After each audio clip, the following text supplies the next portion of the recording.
September 18, 2021, Angel posted to her account to give us update. Yesterday was my third time extraction of the fluids in my lungs.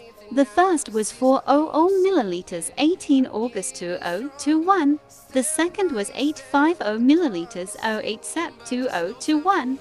Then the third was 100 milliliters 16 Sep 2021. September 20th, 2021, her first day of admission. Again, she posted to give us update, and she has this message to everyone. Nasa International General Hospital na po siya. Ito po yung sabi niya, I always put God first in everything. Yes, I prayed before, and yes, I pray and pray and pray and pray now. I do believe in miracles, in the power of prayers, and I do believe in God Almighty. I am diagnosed with stage 4 lung adenocarcinoma with brain metastasis, malignant pleural effusion, and metastasis all over my lung.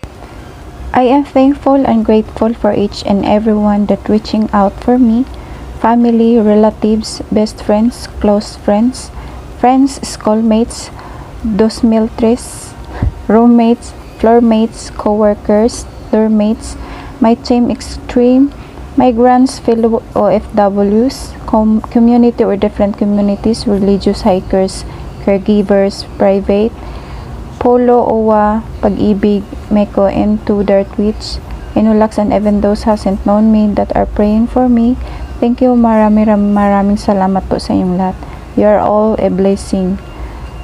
And she has this word that my heart is full of love and support and prayers.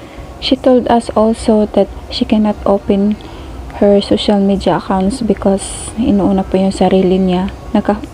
Nakakaramdam na po siya ng paghihirap na huminga at patigas na po yung ubo niya at pahirap na din po siyang matulog. Kaya isinasa Diyos na po niya ang lahat.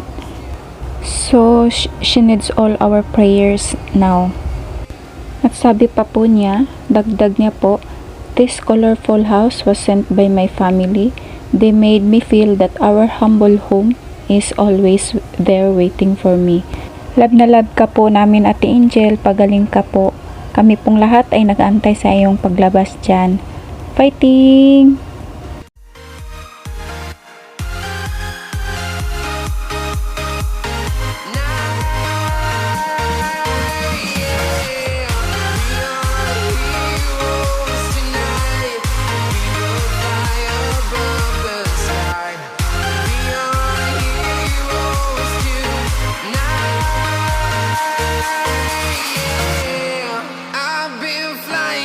Town to town, from London to Taiwan.